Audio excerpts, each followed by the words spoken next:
نحمده ونصلي ونسلم على رسوله الكريم اما بعد فاعوذ بالله من الشيطان الرجيم بسم الله الرحمن الرحيم يا بني آدم خذوا زينتكم عند كل مسجد اللهم صل على محمد وعلى آل محمد كما صليت على إبراهيم وعلى آل إبراهيم إنك حميد مجيد اللهم بارك على محمد وعلى آل محمد كما باركت على إبراهيم وعلى آل إبراهيم إنك حميد مجيد۔ اہل سنت والجماعت احناف دیوبند کے عقائد و مسائل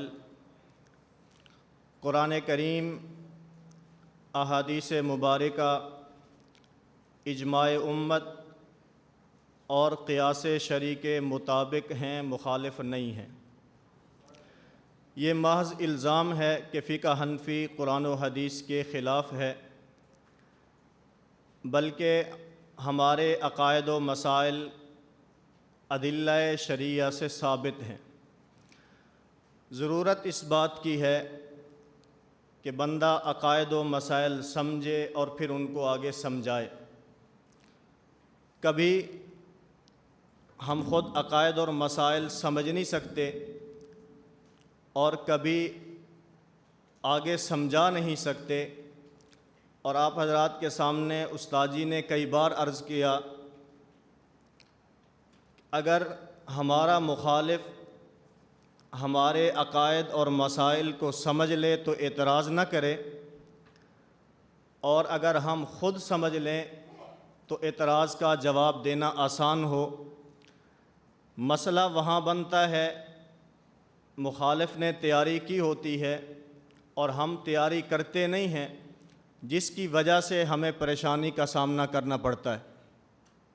اللہ رب العزت ہمیں فہم بھی عطا فرمائے اور افہام و تفہیم بھی عطا فرمائے۔ آج کے ہمارے سبق کا عنوان ہے سر ڈھانپ کر نماز پڑھنا۔ اس حوالہ سے ایک بنیادی خامی ذہن نشین فرمائیں۔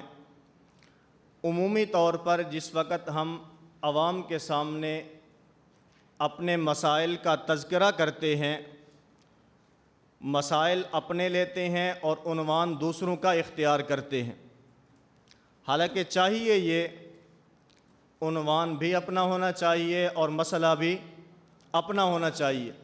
مثلاً آج ہمارا سبق ہے سر ڈھانپ کر نماز پڑھنا، تو ہم کہتے ہیں ہمارا سبق ہوگا ننگے سر نماز پڑھنے پر۔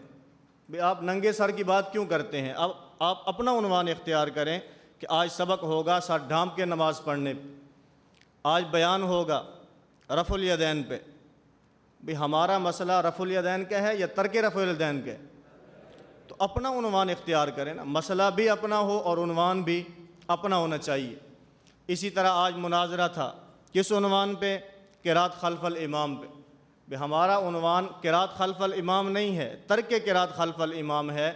اس لیے ضرورت اس بات کی ہے کہ عوام کے سامنے جس طرح ہم اپنے مسائل کو بیان کرتے ہیں، مسئلہ بھی اپنا ہونا چاہیے اور اس مسئلے کا عنوان بھی اپنا ہونا چاہیے۔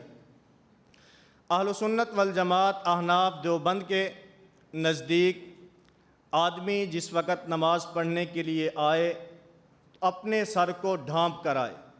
جس وقت نماز پڑھے تو اپنے سر کو ڈھانپ کر نماز پڑھے۔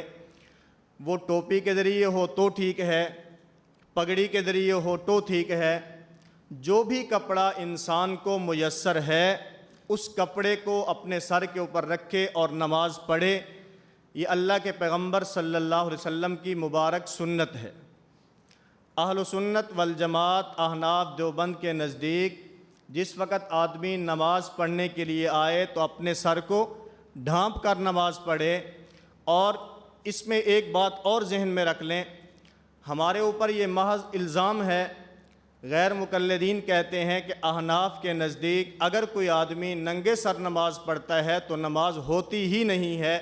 یہ بالکل جھوٹا الزام ہے، ہم اس کی تردید کرتے ہیں۔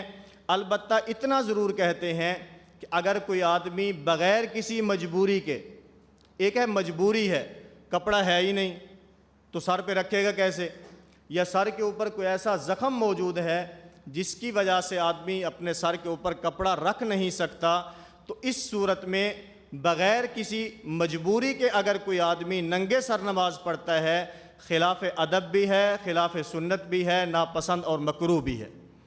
جبکہ یہ احناف، مالکیہ، شوافع اور حنابلہ، یہ مسلک صرف ہمارا نہیں ہے، یہ موقف اور نظریہ صرف احناف کا نہیں ہے، بلکہ چاروں ائمہ اس بات پر متفق ہیں کہ جب آدمی نماز پڑھے تو ننگے سر نماز نہ پڑھے بلکہ سر کو ڈھانپ کر نماز پڑھے۔ اور عجیب بات یہ ہے، اس مسئلہ میں جہاں پر چاروں ائمہ متفق ہیں، اس کے ساتھ ساتھ غیر مقلدین کے سابقہ اکابرین کا موقف اور نظریہ بھی یہی ہے کہ آدمی جس وقت نماز پڑھے ننگے سر نماز نہ پڑھے بلکہ سر کو ڈھانپ کے نماز پڑھے۔ آگے انشاءاللہ تفصیل کے ساتھ ان کی عبارات موجود ہیں۔ جو موقف احناف کا ہے وہی موقف غیر مقلدین کے سابقہ اکابرین کا ہے۔ یہ موجودہ طبقہ، انہوں نے اس بات کے اوپر محنت کی ہے، امت کے سروں کو ننگا کیا ہے، اور ان لوگوں نے اس بات کی ترغیب دی ہے کہ سر ڈھانپ کے نماز نہیں پڑھنی چاہیے بلکہ ننگے سر نماز پڑھنی چاہیے۔ اس میں ایک نام مفتی عبد الرحمن غیر مقلد کا ہے، اس نے کتاب ہی اس عنوان کے اوپر لکھی، کون کہتا ہے ننگے سر نماز نہیں ہوتی۔ آپ کتاب کا عنوان اس پہ تھوڑا سا غور کریں، اس سے فرقہ واریت کی بو ہوتی ہے۔ کتاب کے عنوان سے فرقہ واریت کی بو نظر آ رہی ہے۔ کون کہتا ہے، جیسے لڑنے کے لیے تیار ہے، کون کہتا ہے ننگے سر نماز نہیں ہوتی؟ اس کی 3 عبارات آپ کی فائل کے اندر موجود ہیں، ایک صفحہ 14 کی، ایک صفحہ 15 کی اور ایک صفحہ 23 کی۔ صفحہ 14 کے اوپر لکھتا ہے کہ ننگے سر نماز پڑھنا رسول اللہ صلی اللہ علیہ وسلم کی سنت ہے۔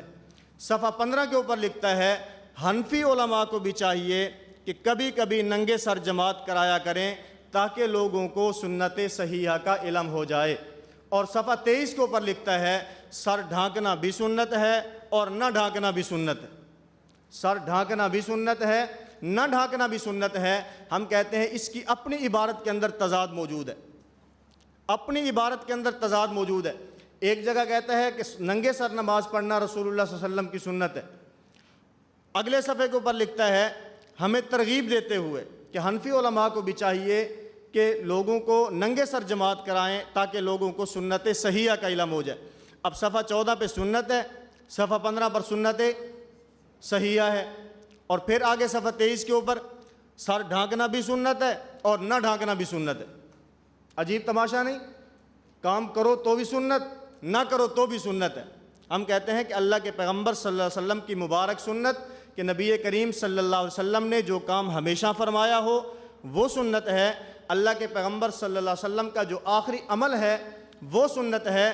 الطریقۃ المسلوکۃ فی الدین، نبی کریم صلی اللہ علیہ وسلم کا وہ عمل مبارک جس کو صحابہ کرام نے لیا اور آگے امت تک نقل کیا ہے، اس کو سنت کہا جا سکتا ہے۔ اگر اللہ کے پیغمبر صلی اللہ علیہ وسلم نے کبھی ننگے سر نماز پڑھی بھی ہے، اس کو حدیث تو کہا جا سکتا ہے، سنت حدیث تو کہا جا سکتا ہے، سنت نہیں کہا جا سکتا۔ تو اہل سنت والجماعت احناف دیوبند کے نزدیک جس وقت آدمی نماز پڑھنے کے لیے آئے تو اپنے سر کو ڈھانپ کے آنا چاہیے۔ سر کو ڈھانپ کر نماز پڑھنا یہ اللہ کے پیغمبر صلی اللہ علیہ وسلم کی مبارک سنت ہے اور نماز کے آداب میں سے ہے۔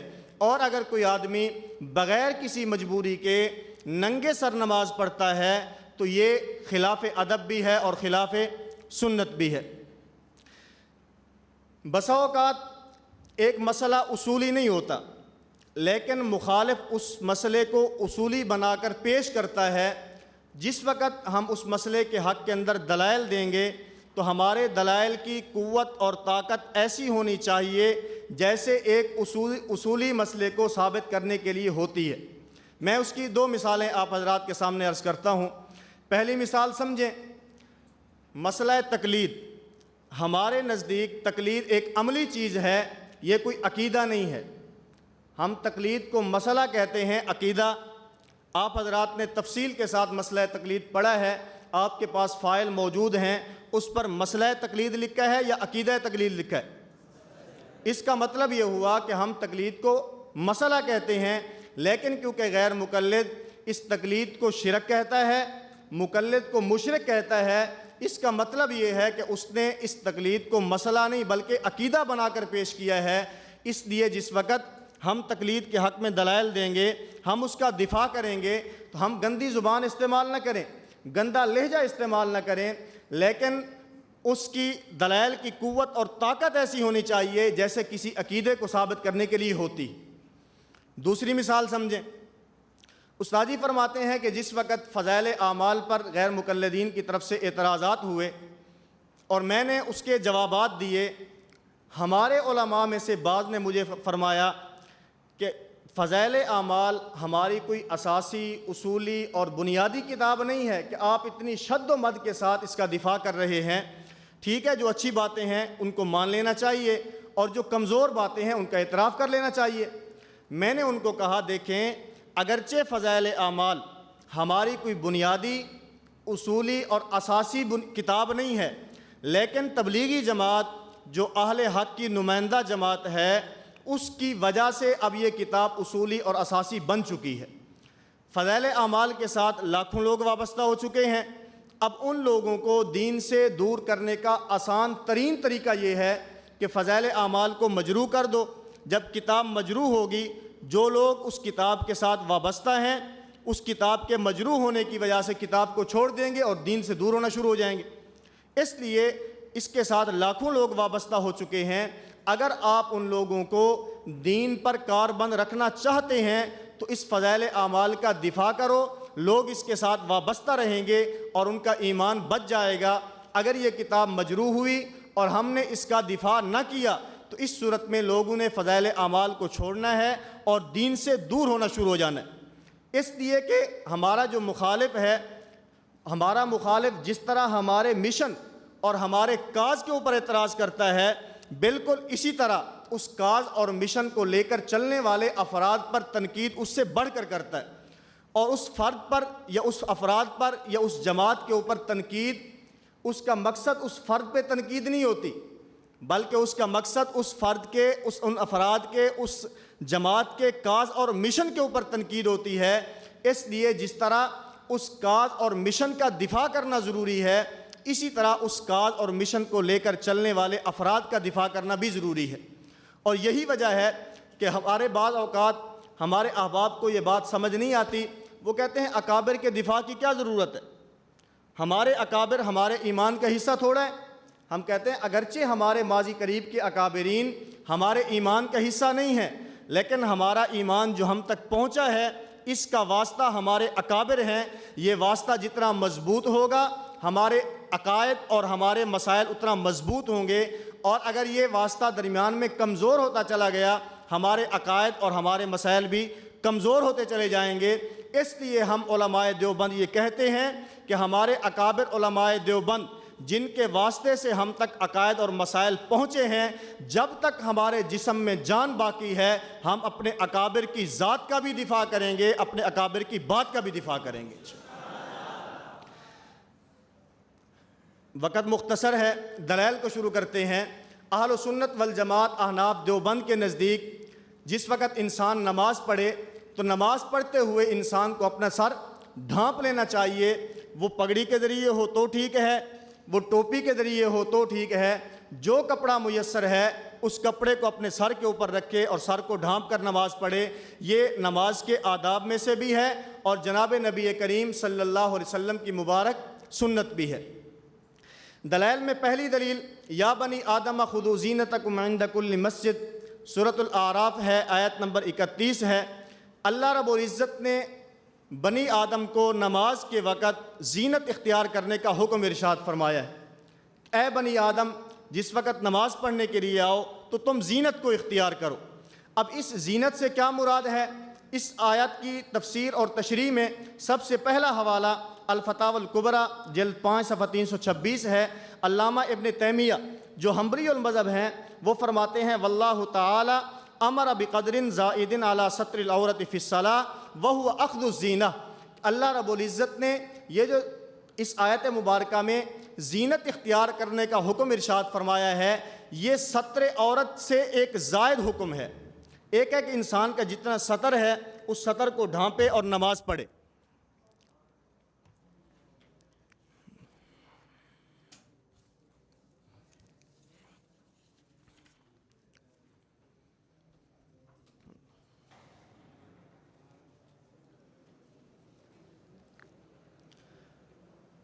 پہلی دلیل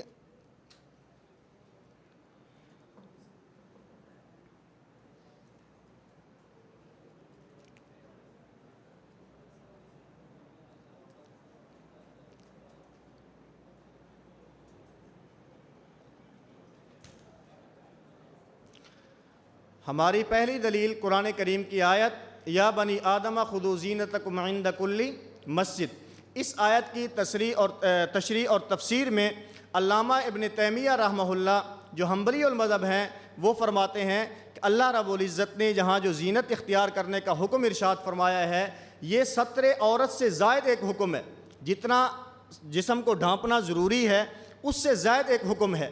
اسی طرح ابو الحسن تمیمی رحمہ اللہ فرماتے ہیں الثوب الواحد یجزئ، اگر کوئی آدمی ایک کپڑے میں نماز پڑھتا ہے، اور ایک کپڑے سے مراد جس سے انسان کا سطر ناف سے لے کر گھٹنے تک یہ ڈھانپا جا سکتا ہے، اس کے اندر اگر کوئی آدمی نماز پڑھتا ہے اس کی نماز کافی ہے، اس کی نماز ہو جاتی ہے۔ الثوبان احسن، اگر کوئی آدمی دو کپڑوں میں نماز پڑھتا ہے بہت اچھا کام ہے۔ اور والاربع اکمل، اگر کوئی آدمی چار کپڑوں میں نماز پڑھتا ہے اس کا یہ کامل اور مکمل لباس ہے۔ یہ چار کپڑے کون سے ہیں؟ قمیص و سراویل و امامت و ازار، قمیض بھی پہنی ہے، نیچے دھوتی اور تہبند بھی باندھا ہے، اور اس کے نیچے اس نے پاجامہ بھی پہنا ہے، اور اپنے سر کے اوپر اس نے ٹوپی اور پگڑی بھی رکھی ہے۔ تو اللہ رب العزت نے جو زینت اختیار کرنے کا حکم ارشاد فرمایا ہے اس کے اندر جہاں پر سطر کو ڈھانپنا شامل ہے وہیں پر اپنے سر کو ڈھانپنا بھی شامل ہے۔ اسی طرح احناف کے شیخ الاسلام محمد زاہد بن حسن الکوثری مقالات کوثری صفحہ نمبر 171 کے اوپر فرماتے ہیں لا شک ان اللفظ الزینہ یتناول غطاء الرؤوس، کہ اللہ رب العزت نے یہ جو زینت اختیار کرنے کا حکم ارشاد فرمایا ہے یہ سر ڈھانپنے کو بھی شامل ہے۔ اور آگے ایک شبہ کا جواب دیا کہ بعض اوقات لوگوں کو یہ شبہ ہوتا ہے کہ یا بنی آدم خذوا زینتکم عند کل مسجد، اس آیت مبارکہ کا اگر ہم شان نزول پڑھیں تو شان نزول کے اندر یہ بات آتی ہے کہ مشرکین مکہ ننگے بدن کے ساتھ بیت اللہ کا طواف کیا کرتے تھے۔ اللہ رب العزت نے حکم ارشاد فرمایا یا بنی آدم خذوا زینتکم عند کل مسجد، کہ ننگے بدن کے ساتھ بیت اللہ کا طواف نہ کرو بلکہ اپنے بدن کو ڈھانپو اور پھر بیت اللہ کا طواف کرو۔ ہم کہتے ہیں اگر آپ کی بات کو ہم مان بھی لیں، اگر آپ کی اس بات کو ہم مان لیں کہ اللہ رب العزت نے یہ جو حکم ارشاد فرمایا یہ ان لوگوں کے لیے ہے جو ننگے بدن کے ساتھ بیت اللہ کا طواف کرتے تھے، ایک ضابطہ ہے، آپ بھی جانتے ہیں کہ بسا اوقات اس ایک آیت کا شان نزول خاص ہوتا ہے لیکن اس کا حکم وہ خاص نہیں ہوتا بلکہ اس کا حکم کیا ہوتا ہے؟ عام ہوتا ہے۔ جیسے تیمم کا حکم ہے، تیمم کا حکم ایک خاص واقعے کے متعلق اللہ رب العزت نے حکم ارشاد فرمایا کہ تیمم کر لو اور نماز پڑھ لو، لیکن اس کا جو حکم ہے یہ خاص ہے، اگرچہ شان نزول عام ہے، اگرچہ شان نزول خاص ہے لیکن اس کا حکم عام ہے۔ اسی طرح اس آیت مبارکہ کے اندر بھی اگر آپ کی بات کو ہم مان بھی لیں کہ یہ اس کا شان نزول خاص ہے، مشرکین مکہ کو خطاب ہے، لیکن اس کا حکم یہ کیا ہے؟ عام ہے، اور تمام ان افراد کو شامل ہے جو نماز پڑھنے کے لیے آتے ہیں کہ اپنے سر کو ڈھانپو اور ڈھانپ کر نماز پڑھو۔ اس لیے اہل سنت والجماعت احناف دیوبند بھی یہ کہتے ہیں کہ جب آدمی نماز پڑھنے کے لیے آئے تو ننگے سر کے ساتھ نماز نہ پڑھے بلکہ اپنے سر کو ڈھانپ لے، اور سر کو ڈھانپ کر نماز پڑھنا یہ جناب نبی کریم صلی اللہ علیہ وسلم کی مبارک سنت ہے۔ اسی طرح سعودی عرب کے ماضی قریب کے بہت بڑے عالم شیخ محمد بن صالح بن محمد عثیمین اسی آیت مبارکہ کی تشریح کے اندر فرماتے ہیں والذی جاء فی القرآن یا بنی آدم خذوا زینتکم عند کل مسجد فامر اللہ تعالی باخذ الزینت عند الصلاۃ، کہ اللہ رب العزت نے یہ جو زینت اختیار کرنے کا حکم ارشاد فرمایا ہے اس کا کم از کم درجہ یہ ہے کہ آدمی جس وقت نماز پڑھنے کے لیے آئے تو اپنے سطر کو ڈھانپ لے، کم از کم درجہ اس کا یہ ہے۔ وما زاد علی ذلک فہو فضل، اور اس سے زیادہ ہو تو بہت اچھا ہے کہ آدمی اپنے پورے جسم کو ڈھانپے اور پورے جسم کو ڈھانپ کر نماز پڑھے۔ آگے ایک بہت بہترین مثال بیان فرمائی کہ اگر کوئی آدمی کسی بادشاہ کے دربار کے اندر جانا ہو تو وہ ننگے بدن کے ساتھ نہیں جاتا، اس کا جسم آدھا ننگا ہو آدھا ڈھکا ہوا ہو، بادشاہ کی دربار کے اندر جانے کو عار سمجھتا ہے، ننگے بدن کے ساتھ عام بادشاہ کی دربار میں جانے کو عار سمجھتا ہے، احکم الحاکمین کی دربار میں یہ ننگے بدن کے ساتھ کیسے جا سکتا ہے؟ اور بطور دلیل حضرت عبداللہ ابن عمر رضی اللہ تعالی عنہما کا ایک واقعہ نقل کیا کہ حضرت عبداللہ بن عمر رضی اللہ تعالی عنہما نے دیکھا کہ ان کا غلام نافع ننگے سر کے ساتھ نماز پڑھ رہے ہیں۔ حضرت عبداللہ بن عمر فرمانے لگے، کیا ننگے بدن کے ساتھ آپ بادشاہ کے سامنا پسند کرو گے؟ کہ آپ بادشاہ کے دربار میں جاؤ اور ننگے سر کے ساتھ ہو؟ انہوں نے فرمایا کہ نہیں، میں اس بات کو گوارا نہیں کرتا۔ فرمایا شہنشاہ کے دربار میں آپ ننگے بدن کے ساتھ، ننگے سر کے ساتھ کیسے جاتے؟ بات سمجھ آ رہی ہے؟ اس لیے اہل سنت والجماعت احناف دیوبند یہ کہتے ہیں کہ جس وقت انسان نماز پڑھنے کے لیے آئے تو ننگے سر نماز پڑھنے کے لیے نہ آئے، بلکہ اپنے سر کو ڈھانپے، اور سر کو ڈھانپ کر نماز پڑھنا یہ نماز کے آداب میں سے بھی ہے اور جناب نبی کریم صلی اللہ علیہ وسلم کی مبارک سنت بھی ہے۔ یہ 3 حوالے میں نے آپ حضرات کے سامنے 2 حنبلی علماء کے اور ایک حنفی عالم کا پیش کیا ہے۔ اس سے آگے جو اگلا حوالہ ہے یہ میرا، ہمارے اکابر کا نہیں ہے، بلکہ غیر مقلدین کے بہت بڑے اکابرین میں سے بہت بڑے عالم شیخ الکل فی الکل میاں نذیر حسین دہلوی کا ہے۔ اور عجیب بات یہ ہے کہ اگر ہم امام صاحب رحمہ اللہ کو امام اعظم کہیں تو ہمیں کہتے ہیں تم مشرک ہو، تم امام صاحب کو اللہ کے پیغمبر کے مقابلے میں لاتے ہو۔ امام اعظم تو محمد الرسول اللہ کو ہونا چاہیے تھا، اور تم امام اعظم امام ابو حنیفہ کو کہتے ہو، اس لیے تم مشرک ہو۔ ہم کہتے ہیں شیخ الکل فی الکل میاں نذیر حسین دہلوی کو کہنا آپ کا یہ درست ہے۔ شیخ الکل فی الکل کا معنی تمام کا شیخ تمام علوم میں۔ جس طرح امام اعظم اگر آپ کی بات کو مانے تو محمد الرسول اللہ کی ذات ہے، اسی طرح تمام کا شیخ تمام علوم کو، تمام علوم میں یہ میاں نذیر حسین دہلوی نہیں ہے، بلکہ کون ہے؟ رسول اللہ صلی اللہ علیہ وسلم کی ذات ہے۔ اگر تمہارا شیخ الکل فی الکل میاں نذیر حسین دہلوی کو کہنا درست ہے تو ہمارا امام اعظم امام ابو حنیفہ کو کہنا بالکل درست ہے۔ اگر ہمارا امام اعظم امام ابو حنیفہ کہنا غلط ہے تو تمہارا میاں نذیر حسین دہلوی کو شیخ الکل فی الکل کہنا کیسے درست ہے؟ جو جواب آپ دیں گے وہی جواب ہمارا ہوگا۔ بات سمجھ آ رہی ہے؟ اسی طرح استاد جی فرماتے ہیں کہ میں تعلیم القرآن راجہ بازار راولپنڈی جب مسئلہ بنا 10 محرم کو، تو میں تعزیت کے لیے گیا، تو میں نے وہاں ایک بات کی، میں نے کہا میرے بارے میں یہ بات غلط مشہور ہے کہ میں مولانا غلام اللہ خان رحمہ اللہ کے بارے میں غلط زبان استعمال کرتا ہوں۔ اس کی وجہ گجرانوالہ میں جلسہ ہوا، مماتیوں نے ان کے جو خطابات ہیں حضرت مولانا امین صفدر اکاڑوی رحمہ اللہ کے بارے میں غلط زبان استعمال کی۔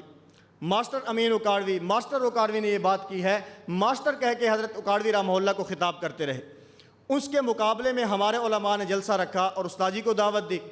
استاد جی جس وقت بیان کے لیے گئے، استاد جی فرماتے ہیں کہ میں نے کہا دیکھیں حضرت مولانا امین صفدر اکاڑوی رحمہ اللہ اسکول ٹیچر بھی تھے اور عالم بھی تھے، عالم ہونے کے باوجود تم ان کو ماسٹر امین اکاڑوی کہتے ہو۔ اگر میں نے کہا کہ ماسٹر غلام اللہ خان تمہیں تکلیف ہوگی، حالانکہ سوانح شیخ القرآن میں درج ہے، مولانا عبد المعبود صاحب نے لکھا ہے کہ مولانا غلام اللہ خان رحمہ اللہ جس وقت اٹک سے راولپنڈی تشریف لائے اس وقت یہ اسکول میں ٹیچر تھے، اسکول کے اندر ماسٹر تھے، اسکول کے اندر استاد تھے۔ استاد جی فرماتے ہیں کہ میں نے پھر وہاں ایک اشتہار پیش کیا، میں نے کہا دیکھیں جس وقت آپ کو حضرت اکاڑوی کی ضرورت ہو، آپ کے پنجاب کے امیر قاضی عصمت اللہ مرحوم نے حضرت اکاڑوی کو قلعہ دیدار سنگھ میں غیر مقلدین کے خلاف بلایا، ان کے نام کے اوپر مناظر اسلام بھی لکھا، فاتح بھی لکھا، علامہ بھی لکھا، مولانا بھی لکھا۔ حضرت استاد جی فرماتے ہیں میں نے ان کو کہا دیکھیں اگر حضرت اکاڑوی کی آپ کو ضرورت ہو، حضرت اکاڑوی کی ضرورت آپ کو پڑتی ہے، پھر وہ فاتح بھی ہے، علامہ بھی ہے، مولانا بھی ہے، مناظر اسلام بھی ہے، اور جس وقت آپ کے خلاف بولتے ہیں پھر وہ ماسٹر اکاڑوی بن جاتے ہیں۔ اس لیے حضرت اسکول ٹیچر بھی تھے اور عالم بھی تھے، اگر تم ان کو ماسٹر کہو اور ہم مولانا غلام اللہ خان کو ماسٹر کہیں، جس طرح اگر ہم مولانا غلام اللہ خان کو ماسٹر کہیں تمہیں تکلیف ہوگی، اسی طرح تم حضرت اکاڑوی کو ماسٹر کہتے ہو تو ہمیں تکلیف ہوتی ہے۔ یہ الگ بات ہے کہ حضرت مولانا غلام اللہ خان رحمہ اللہ مماتیوں کے نہیں ہیں بلکہ ہمارے ہیں۔ بات سمجھ آ رہی ہے؟ ان کے نہیں ہیں بلکہ ہمارے ہیں۔ حکیم الاسلام قاری طیب صاحب رحمہ اللہ جس وقت تشریف لائے، مولانا غلام اللہ خان رحمہ اللہ نے عقیدہ حیات النبی کے اوپر دستخط کر دیے ہیں۔ اور میرا سوال یہ ہے کہ اگر مولانا غلام اللہ خان رحمہ اللہ کے بارے میں تم یہ کہتے ہو کہ حضرت نے اوپر سے دستخط کیے ہیں، اندر سے حضرت کا عقیدہ حیات النبی والا نہیں تھا، ہم کہتے ہیں پھر تمہارے بقول مولانا غلام اللہ خان موحد نہیں بلکہ منافق بنتے ہیں۔ بات سمجھ آ رہی ہے؟ منافق کون ہوتا ہے؟ اندر سے کچھ اور ہو اور باہر سے کچھ اور ہو۔ ہم تو کہتے ہیں کہ حضرت مولانا غلام اللہ خان رحمہ اللہ پکے موحد تھے، اندر بھی عقیدہ حیات النبی اور باہر بھی عقیدہ حیات النبی ہے۔ بات سمجھ آ رہی ہے؟ خیر، میں عرض یہ کر رہا تھا کہ اس آیت مبارکہ یا بنی آدم خذوا زینتکم عند کل مسجد، اس آیت کی تفسیر اور تشریح میں جہاں پر باقی بدن کے اوپر کپڑے اور سر ڈھانکنا حنبلی علماء اور حنفی علماء ثابت کرتے ہیں، وہیں پر غیر مقلدین کے شیخ الکل فی الکل میاں نذیر حسین دہلوی اس آیت مبارکہ کی تشریح اور تفسیر کے اندر جہاں پر باقی کپڑوں کو ثابت کرتے ہیں، وہ فرماتے ہیں یہاں پر سر کو ڈھانکنا بھی اس حکم کے اندر شامل ہے۔ اسی طرح ان کے ایک اور عالم ہیں مولانا عبید اللہ خان عفیف، ان کی عبارت بھی آپ حضرات کے سامنے موجود ہے۔ فرماتے ہیں کوئی ان دونوں آیات کی جو بھی تفسیر کرے، مگر میں اس بات کو سمجھتا ہوں، میرے نزدیک یہ ہے کہ جہاں اللہ رب العزت نے زینت اختیار کرنے کا حکم ارشاد فرمایا ہے، جہاں پر اس کے اندر باقی کپڑے شامل ہیں، وہاں پر سر کو ڈھانکنا بھی اس حکم کے اندر شامل ہے۔ اس لیے اہل سنت والجماعت احناف دیوبند کے نزدیک جس وقت آدمی نماز پڑھنے کے لیے آئے تو ننگے سر نماز نہ پڑھے بلکہ سر کو ڈھانپ کر نماز پڑھے، یہ نماز کے آداب میں سے بھی ہے اور جناب نبی کریم صلی اللہ علیہ وسلم کی مبارک سنت بھی ہے۔ اسی طرح احادیث مبارکہ کی تفصیل ہے، 9 احادیث مبارکہ آپ حضرات کے سامنے فائل کے اندر موجود ہیں، ان میں 1-2 کے اوپر میں آپ حضرات کے سامنے بات کر دیتا ہوں۔ سب سے پہلی روایت حضرت وائل بن حجر رضی اللہ تعالیٰ عنہ کی ہے۔ فرماتے ہیں رأیت النبی صلی اللہ علیہ وسلم واصحابہ فی الشتاء فرأیتہم فی البرانس والاکسیۃ وایدیہم فیہا۔ المعجم الکبیر جلد نمبر 9 ہے، صفحہ نمبر 157 کے اوپر یہ روایت موجود ہے کہ اللہ کے پیغمبر صلی اللہ علیہ وسلم اور صحابہ کرام رضوان اللہ تعالیٰ علیہم اجمعین کو میں نے سردیوں کے موسم میں نماز پڑھتے ہوئے دیکھا کہ ان کے سر کے اوپر ٹوپی بھی تھی، ٹوپی کے اوپر چادر بھی موجود تھی، اور سردی کی وجہ سے ان لوگوں نے اپنے ہاتھوں کو اپنی چادروں کے اندر باندھ رکھا تھا۔ اس لیے ہم اہل سنت والجماعت احناف دیوبند بھی یہ کہتے ہیں کہ جناب نبی کریم صلی اللہ علیہ وسلم کی مبارک سنت وہ ننگے سر نماز پڑھنا نہیں ہے بلکہ سر ڈھانپ کر نماز پڑھنا اللہ کے پیغمبر صلی اللہ علیہ وسلم کی مبارک سنت ہے۔ اسی طرح دوسری روایت حضرت فلطان بن عاصم جرمی رضی اللہ تعالیٰ عنہ کی ہے، اتیت النبی صلی اللہ علیہ وسلم فرأیتہم یصلون فی الاکسیۃ والبرانس وایدیہم فیہا من البرد۔ اس کا خلاصہ بھی یہی ہے کہ میں آیا، اللہ کے پیغمبر صلی اللہ علیہ وسلم نماز پڑھ رہے تھے، صحابہ کرام بھی نماز پڑھ رہے تھے، اور ان کے سروں کے اوپر ٹوپیاں اور چادریں موجود تھیں، سردی کا موسم تھا اور ان لوگوں نے نماز پڑھ رہے تھے، اور نماز کی حالت میں ان کے سر وہ ننگے نہیں تھے بلکہ وہ لوگ سر کو ڈھانپ کر نماز پڑھ رہے تھے۔ اس لیے اہل سنت والجماعت احناف دیوبند بھی یہ کہتے ہیں کہ ننگے سر نماز پڑھنا اللہ کے پیغمبر کی سنت نہیں ہے بلکہ سر کو ڈھانپ کر نماز پڑھنا یہ اللہ کے پیغمبر صلی اللہ علیہ وسلم کی مبارک سنت ہے۔ اسی طرح حضرت انس بن مالک رضی اللہ تعالیٰ عنہ سے 2 روایات، حضرت سہل بن سعد سے 1 روایت، حضرت علی المرتضیٰ سے 1 روایت، اور حضرت عبادہ بن صامت رضی اللہ تعالیٰ عنہ ان سے 1 روایت، صحابہ کرام رضوان اللہ تعالیٰ علیہم اجمعین کا عمل بھی اور جناب نبی کریم صلی اللہ علیہ وسلم کا مبارک عمل بھی یہ ہے کہ جس وقت نماز پڑھتے تھے ننگے سر نماز نہیں پڑھتے تھے بلکہ سر کو ڈھانپ کے نماز پڑھتے تھے۔ اس لیے اہل سنت والجماعت احناف دیوبند بھی یہ کہتے ہیں کہ اللہ کے پیغمبر صلی اللہ علیہ وسلم کی مبارک سنت سر کو ڈھانپ کر نماز پڑھنا ہے، لہذا جس وقت آدمی نماز پڑھنے کے لیے آئے تو ننگے سر نماز نہ پڑھے بلکہ سر کو ڈھانپ کر نماز پڑھے۔ اللہ کے پیغمبر کا عمل بھی آ گیا، حضرات صحابہ کرام رضوان اللہ تعالیٰ علیہم اجمعین کا عمل بھی آ گیا۔ ان کے بعد تابعین میں حضرت حسن بصری رحمہ اللہ بہت بڑے تابعی ہیں اور جناب نبی کریم صلی اللہ علیہ وسلم کے رضائی بیٹے بھی ہیں۔ حضرت امام بخاری رحمہ اللہ نے صحیح بخاری کے اندر روایت نقل کی ہے، قال الحسن کان القوم یسجدون علی الامامۃ والقلنسوۃ ویداہ فی کمہ۔ حضرت حسن بصری فرماتے ہیں کہ میں نے صحابہ کرام کی جماعت کو نماز پڑھتے ہوئے دیکھا، جس وقت وہ نماز پڑھ رہے تھے اپنی ٹوپیوں اور پگڑیوں کے اوپر وہ لوگ سجدہ کرتے تھے۔ عرب کے اندر گرمی بہت ہے، زمین گرم ہونے کی وجہ سے وہ لوگ اپنی ٹوپی کو یا اپنی پگڑی کو تھوڑا سا نیچے کرتے اور اس کے اوپر وہ لوگ سجدہ کیا کرتے تھے، اور اسی طرح گرمی کی شدت کی وجہ سے اپنی جو یہ کم ہے، اپنی یہ جو کف ہے، اس کو آگے کرتے اور اپنے ہاتھ کو اس کے اندر چھپا لیتے، اور گرمی کی وجہ سے اس کے اندر چھپا کر وہ زمین کے اوپر رکھتے تھے تاکہ گرمی کی شدت تھوڑی سی کم ہو جائے۔ تو حضرت حسن بصری رحمہ اللہ حضرات صحابہ کرام کا یہ عمل نقل کرتے ہیں، کان القوم یسجدون علی العمامۃ والقلنسوہ، جس وقت وہ نماز پڑھتے تھے وہ ٹوپیوں اور پگڑیوں کے اندر نماز پڑھتے تھے۔ اس لیے اہل سنت والجماعت احناف دیوبند بھی یہ کہتے ہیں جس وقت نماز پڑھنے کے لیے آئیں تو ننگے سر کے ساتھ نماز پڑھنے کے لیے نہ آئیں، بلکہ سر کو ڈھانپ کر نماز پڑھنے کے لیے آئیں۔ یہ جناب نبی کریم صلی اللہ علیہ وسلم کی مبارک سنت ہے۔ اسی طرح تابعین اور تبع تابعین کا عمل بھی آپ کی فائل کے اندر موجود ہے۔ حضرت عبداللہ فرماتے ہیں رأیت الاسود یصلی فی برنس طیالسہ ویسجد فیہ، اور اسی طرح آگے فرماتے ہیں رأیت عبد الرحمن یعنی ابن یزید یصلی فی برنس شامی یسجد فیہ، کہ میں نے اسود کو دیکھا، اسی طرح میں نے عبد الرحمن ابن یزید کو دیکھا کہ وہ نماز پڑھ رہے تھے، اور نماز پڑھتے ہوئے ان لوگوں نے اپنے سر کے اوپر ٹوپیاں رکھی ہوئی تھیں۔ اس لیے اہل سنت والجماعت احناف دیوبند بھی یہ کہتے ہیں کہ جس وقت انسان نماز پڑھنے کے لیے آئے تو ننگے سر نماز نہ پڑھے، بلکہ سر کو ڈھانپ کر نماز پڑھے، اور سر کو ڈھانپ کر نماز پڑھنا یہ جناب نبی کریم صلی اللہ علیہ وسلم کی مبارک سنت ہے۔ بات سمجھ آ رہی ہے؟ بات سمجھ آ رہی ہے؟ اہل سنت والجماعت کا موقف سمجھ آ گیا۔ دلائل کا خلاصہ میں آپ حضرات کے سامنے ایک مرتبہ پھر عرض کر دیتا ہوں۔ ایک آیت کریمہ سورۃ الاعراف آیت نمبر 31، یا بنی آدم خذوا زینتکم عند کل مسجد، اس آیت کی تفسیر اور تشریح میں علامہ ابن تیمیہ، ابو الحسن تمیمی، اور اسی طرح حنفیوں کے شیخ الاسلام محمد زاہد بن حسن الکوثری، اور اسی طرح سعودی عرب کے ماضی قریب کے بہت بڑے عالم شیخ محمد بن صالح عثیمین، یہ تمام حضرات بھی اس بات پر متفق ہیں کہ جس وقت انسان نماز پڑھنے کے لیے آئے تو ننگے سر نماز نہ پڑھے بلکہ سر کو ڈھانپ کے نماز پڑھے۔ اسی طرح اس آیت مبارکہ کی تشریح غیر مقلدین کے اکابرین میں دو حوالہ جات آپ حضرات کے سامنے موجود ہیں، میاں نذیر حسین دہلوی کا اور عبید اللہ خان عفیف کا۔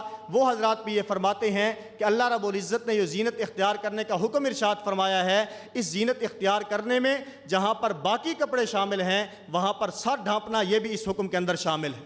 اور اسی طرح احادیث مبارکہ کے اندر حضرت وائل بن حجر سے، حضرت فلطان بن عاصم جرمی سے، اسی طرح حضرت انس بن مالک سے دو روایات، حضرت سہل بن سعد سے، حضرت علی المرتضیٰ سے، حضرت عبادہ بن صامت سے، اور اسی طرح امام بخاری رحمہ اللہ حضرت حسن بصری کا قول، اور اسی طرح حضرت عبداللہ، حضرت اسود اور حضرت عبد الرحمن ابن یزید کا عمل نقل کرتے ہیں کہ یہ تمام حضرات تبع تابعین، تابعین، صحابہ کرام اور جناب نبی کریم صلی اللہ علیہ وسلم جس وقت نماز پڑھتے تھے ننگے سر نماز نہیں پڑھتے تھے بلکہ سر کو ڈھانپ کے نماز پڑھتے تھے۔ اس لیے اہل سنت والجماعت احناف دیوبند کا موقف اور نظریہ بھی یہ ہے جس وقت انسان نماز پڑھنے کے لیے آئے ننگے سر نماز نہ پڑھے بلکہ سر کو ڈھانپ کے نماز پڑھے۔ اسی طرح مذاہب اربعہ کے حوالہ جات، مذہب حنفی میں مراقی الفلاح کے اندر عبارت موجود ہے والمستحب ان یصلی فی ثلاثۃ ثیاب من احسن ثیابہ قمیص و ازار و امامۃ، کہ فقہ حنفی کے اندر یہ بات موجود ہے کہ مستحب یہ ہے نمازی کے لیے کہ جس وقت نماز پڑھنے کے لیے آئے تو اس وقت جہاں پر قمیص اور شلوار پہن کر آئے اس کے ساتھ اپنے سر کے اوپر ٹوپی اور پگڑی بھی رکھ کر آئے۔ اسی طرح مذہب مالکی کے اندر والسنۃ فی حق الرجل ان یستر جمیع جسدہ علی الوجہ المشروع فی فہو مطلوب بذلک لاجل الامتثال ثم العمامہ علی صفتھا کما تقدم ذکرہ المدخل ابن حجاج جلد 1 صفحہ 142 کے اوپر یہ عبارت موجود ہے کہ مالکیہ کے نزدیک بھی آدمی کے لیے مستحب اور سنت یہ ہے کہ جس وقت نماز پڑھنے کے لیے آئے تو ننگے سر نماز نہ پڑھے بلکہ سر کو ڈھانپ کے نماز پڑھے۔ اسی طرح مذہب شافعی کی 3 عبارات آپ حضرات کے سامنے موجود ہیں، ان کا خلاصہ بھی یہ ہے کہ جس وقت آدمی نماز پڑھنے کے لیے آئے تو ننگے سر نماز نہ پڑھے بلکہ سر کو ڈھانپ کے نماز پڑھے۔ اسی طرح مذہب حنبلی کی عبارت بھی آپ حضرات کے سامنے موجود ہے کہ آدمی کے لیے خواہ وہ آزاد ہو خواہ وہ غلام ہو جس وقت نماز پڑھنے کے لیے آئے اس کو چاہیے کہ 2 کپڑے پہن کر آئے۔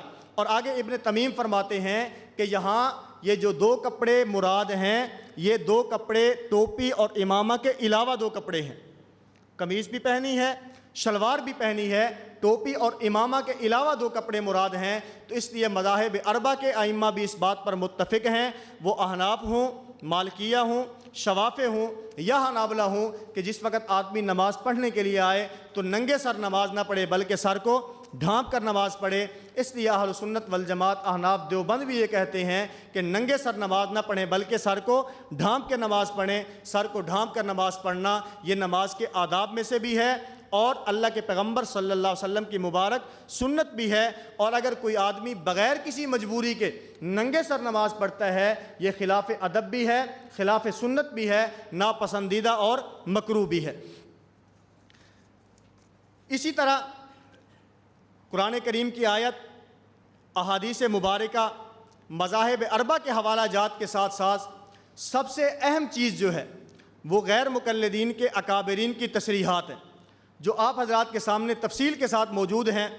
9 غیر مقلدین کے اکابر علماء اس بات کے اوپر متفق ہیں، جو موقف اور نظریہ اہل سنت والجماعت احناف دیوبند کا ہے بعینی ہی یہی نظریہ غیر مقلدین کے سابقہ اکابرین کا ہے۔ بلکہ اس سے بڑھ کے میں اگلی بات کرتا ہوں، ہمارے علماء وہ زبان استعمال نہیں کرتے، وہ سخت جملے نہیں کہتے جو غیر مقلدین علماء نے غیر مقلدین کا نام لے کر استعمال کیے۔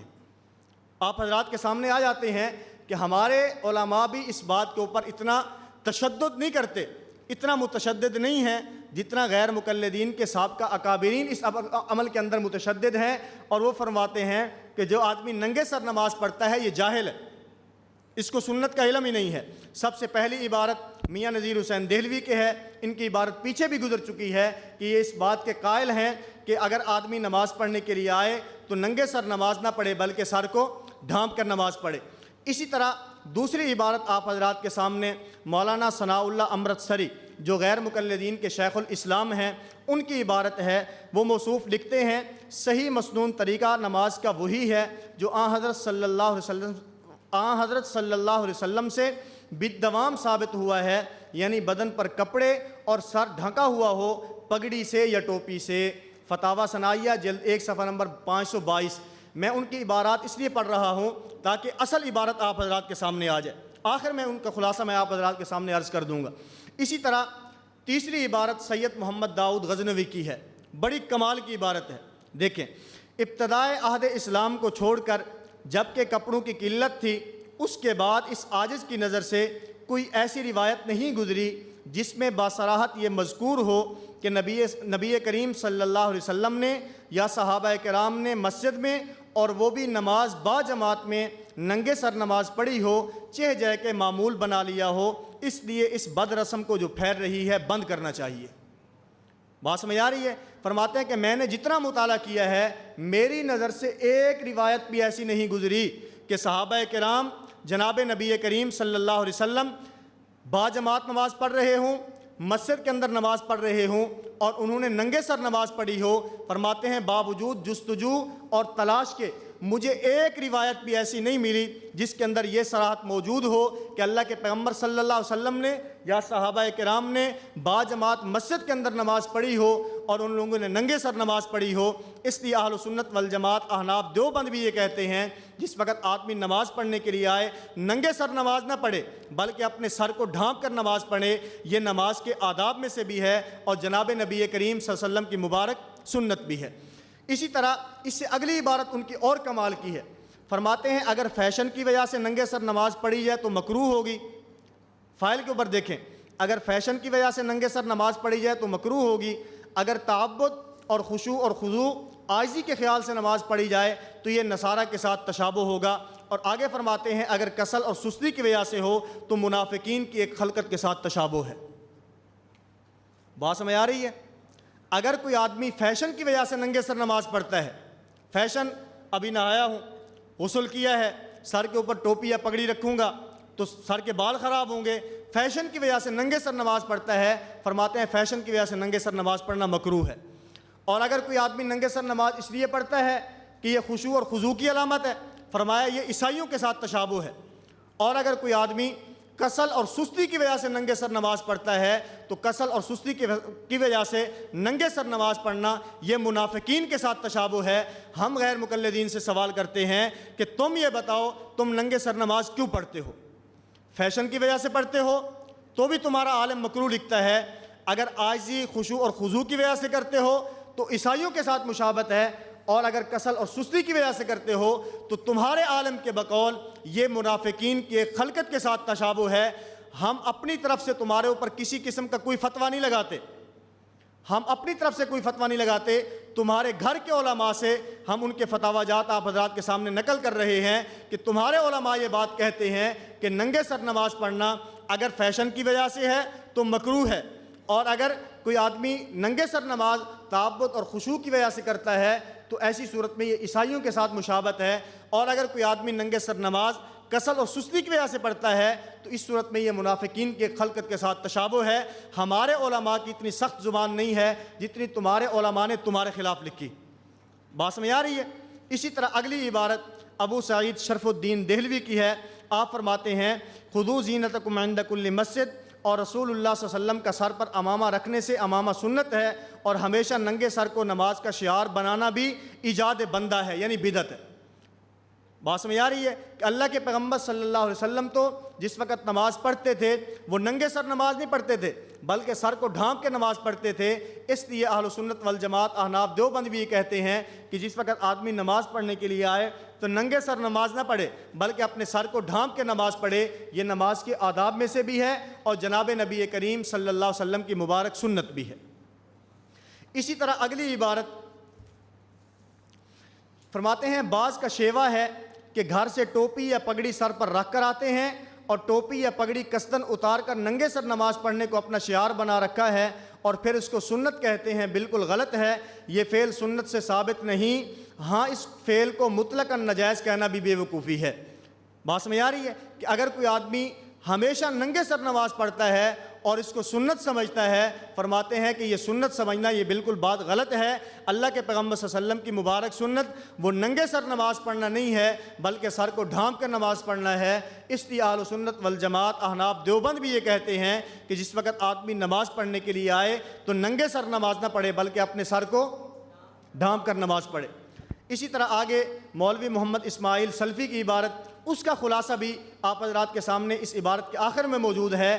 ان تمام گزارشات سے مقصد یہ ہے کہ سر ننگے رکھنے کی عادت اور بلا وجہ ایسا کرنا اچھا فعل نہیں، یہ عمل فیشن کے طور پر روز بروز بڑھ رہا ہے اور بھی نامناسب ہے کہ اگر کوئی آدمی فیشن کی وجہ سے ننگے سر نماز پڑھنے کے لیے آتا ہے اور روز بروز یہ فیشن بنتا جا رہا ہے ننگے سر نماز پڑھنے کا، فرماتے ہیں یہ بالکل نامناسب بات ہے۔ اللہ کے پیغمبر صلی اللہ علیہ وسلم کی مبارک سنت وہ ننگے سر نماز پڑھنا نہیں ہے بلکہ سر کو ڈھانپ کر نماز پڑھنا ہے۔ اس لیے اہل سنت والجماعت احناف دیوبند بھی یہ کہتے ہیں کہ سر کو ڈھانپ کر نماز پڑھنا اللہ کے پیغمبر صلی اللہ علیہ وسلم کی مبارک سنت۔ وقت تھوڑا ہے، اگلی عبارت سید محب اللہ شاہ راشدی کی ہے اور بہت کمال کی عبارت ہے۔ آپ حضرات کو اگر اور کوئی بھی عبارت یاد نہ ہو، یہ عبارت آپ حضرات نے ذہن میں رکھنی ہے، اور جب بھی کسی غیر مقلد سے آپ کی بات ہو اور ننگے سر وہ نماز پڑھنے پر مصر ہو، اس کے سامنے ان کے اس عالم کی عبارت رکھیں کہ سید محب اللہ شاہ راشدی پیر آپ جھنڈا سندھ کا رہنے والا آپ کا عالم آپ کے بارے میں کیا کہتا ہے۔ فرماتے ہیں صفحہ نمبر 9 کے اوپر، اگر یہ حضرت صلی اللہ علیہ وسلم کا پسندیدہ معمول نہ ہوتا، اللہ کے پیغمبر صلی اللہ علیہ وسلم کا یہ پسندیدہ معمول نہ ہوتا تو جس طرح سر پر امامہ یا ٹوپی کا ثبوت مل رہا ہے اس طرح ننگے سر چلتے پھرتے رہنا یا ننگے سر نماز پڑھنے کے متعلق بھی روایات ضرور مل جاتی۔ یعنی جس طرح سر کو ڈھانپ کر نماز پڑھنے کی روایات موجود ہیں، اگر اللہ کے پیغمبر صلی اللہ علیہ وسلم ننگے سر نماز پڑھتے اس کی روایات بھی ضرور ملتی۔ روایات کا نہ ملنا اس بات کی دلیل ہے کہ ننگے سر نماز پڑھنا اللہ کے پیغمبر کی سنت نہیں ہے بلکہ سر کو ڈھانپ کے نماز پڑھنا اللہ کے پیغمبر صلی اللہ علیہ وسلم کی سنت ہے۔ اسی طرح آگے لکھتے ہیں ہمیں کیا ضرورت پڑی ہے ان یعنی حنفیوں کے لیے مستحبات کا بھی خاتمہ کر دیں اور ننگے سر نماز پڑھنے کا کوئی دائمی معمول بنا لیں۔ پھر اگر یہی مقصود تھا تو گھر سے ہی ننگے سر آتے اور نماز پڑھ لیتے، لیکن یہ عجیب طرفہ تماشا ہے کہ گھر سے تو ٹوپی وغیرہ سر پر رکھ کر آتے ہیں، لیکن مسجد میں داخل ہو کر سر سے ٹوپی وغیرہ اتار کر ایک طرف رکھ دیتے ہیں اور نماز شروع کر دیتے ہیں۔ اب عوام میں یہ غلط فہمی پھیلتی جا رہی ہے کہ گھر سے تو ٹوپی وغیرہ سر پر رکھ کر آنا چاہیے، لیکن مسجد میں آ کر اس کو اتار دینا چاہیے اور ننگے سر نماز پڑھنی چاہیے۔ بات سمجھ آ رہی ہے کہ یہ جو انہوں نے یہ معمول بنا لیا ہے، گھر سے آئیں گے ٹوپی اور پگڑی سر پر رکھ کر آئیں گے، مسجد کے اندر آئیں گے ٹوپی اور پگڑی کو نیچے رکھیں گے اور ننگے سر نماز پڑھنا شروع کر دیں گے۔ فرماتے ہیں کہ اگر ننگے سر ہی آپ نے نماز پڑھنی ہے تو بسم اللہ کیجئے، گھر سے ہی ننگے آئیے، گھر سے ہی ننگے سر آئیے اور نماز پڑھیں۔ گھر سے ٹوپی اور پگڑی پہن کر آتے ہیں، مسجد میں آتے ہیں تو ٹوپی اور پگڑی نیچے رکھ دیتے ہیں اور پھر نماز شروع کر دیتے ہیں۔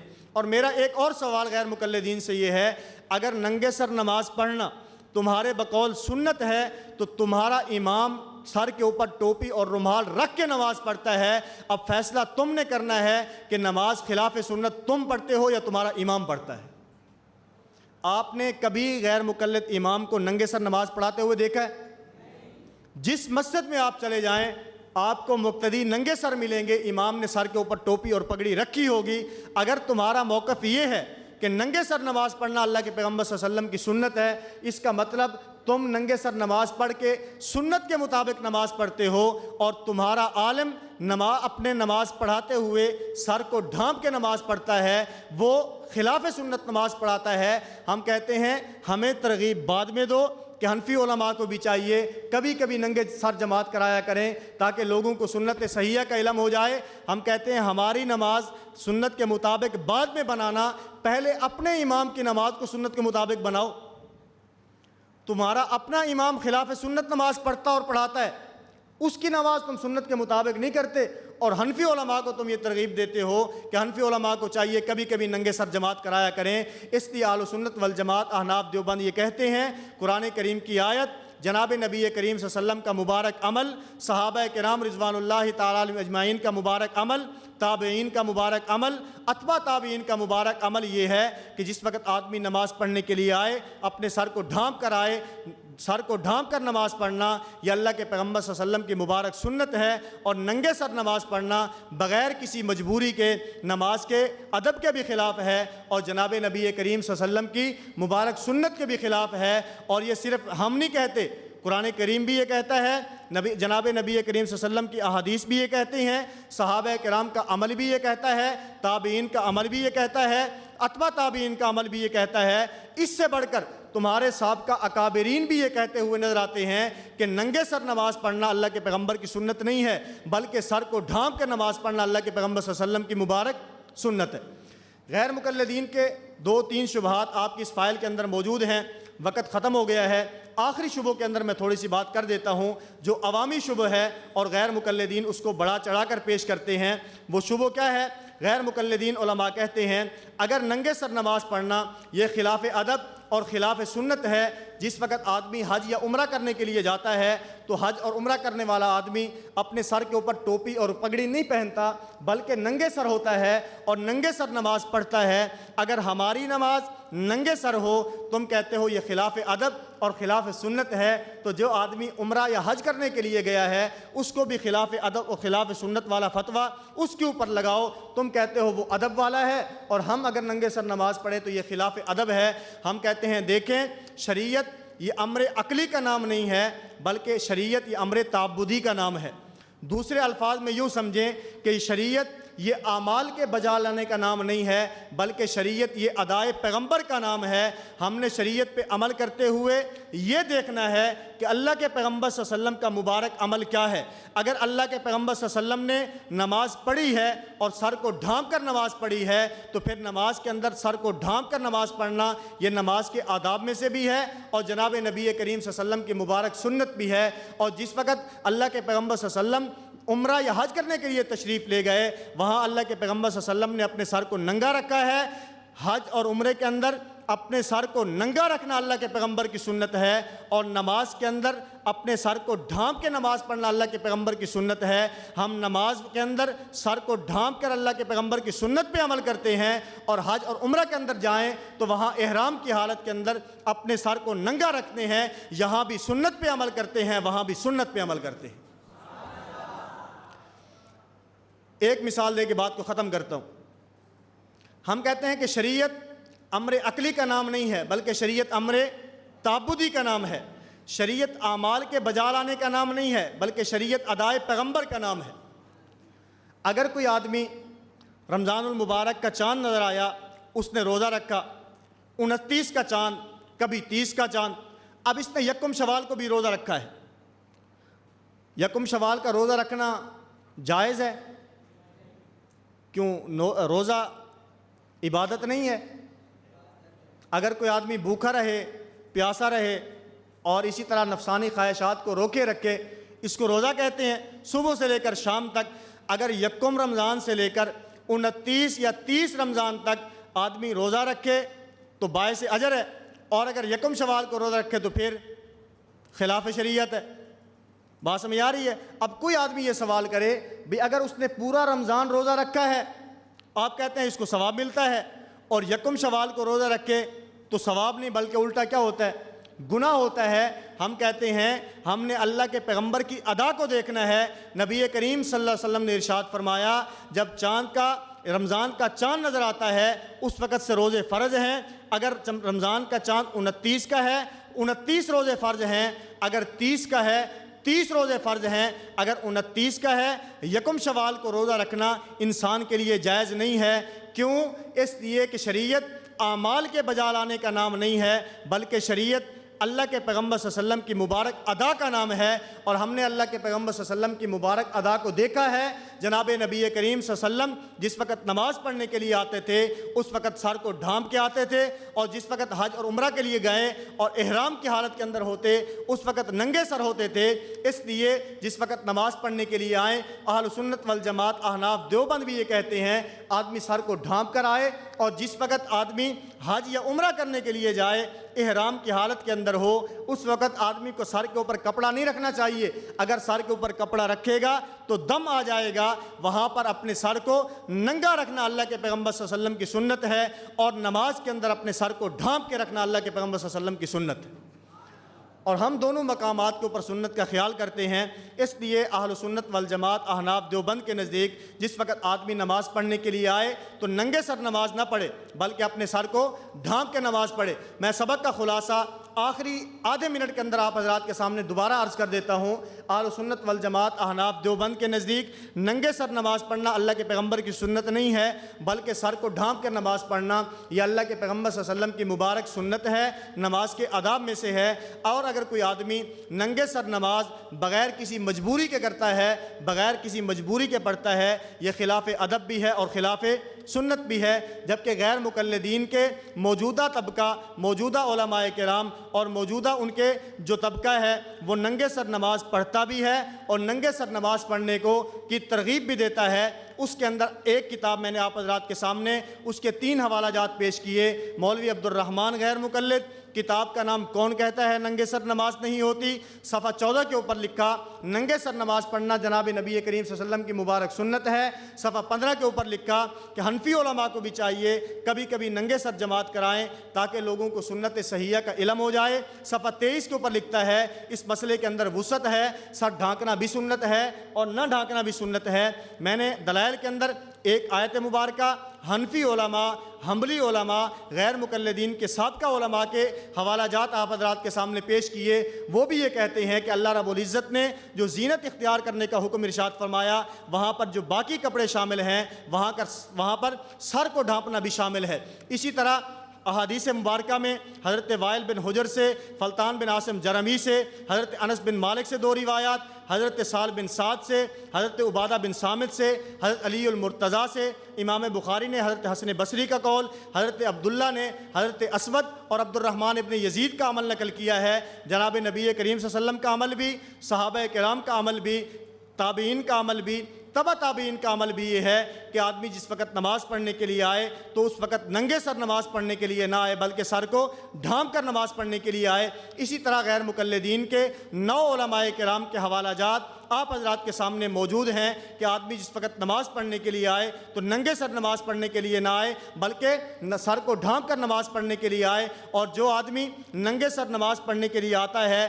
اس کو سنت سمجھتا ہے، فرماتے ہیں کہ وہ جاہل ہے، اس کو شریعت کا علم نہیں ہے، اس کو سنت کا علم نہیں ہے۔ اس لیے اہل سنت والجماعت احناف دیوبند یہ کہتے ہیں جس وقت نماز پڑھنے کے لیے آئیں تو ننگے سر نماز نہ پڑھیں بلکہ سر کو ڈھانپ کر نماز پڑھیں۔ یہ نماز کے آداب میں سے بھی ہے اور جناب نبی کریم صلی اللہ علیہ وسلم کی مبارک سنت بھی ہے۔ دعا ہے کہ اللہ رب العزت ہم سب کو اہل سنت والجماعت احناف دیوبند کے نظریے اور مسلک کے مطابق کاربند رہنے کی توفیق عطا فرمائیں۔ وآخر دعوانا الحمدللہ رب العالمین۔ لا إله إلا الله لا إله إلا الله لا إله إلا الله ما لنا رب سوى لا إله إلا الله لا إله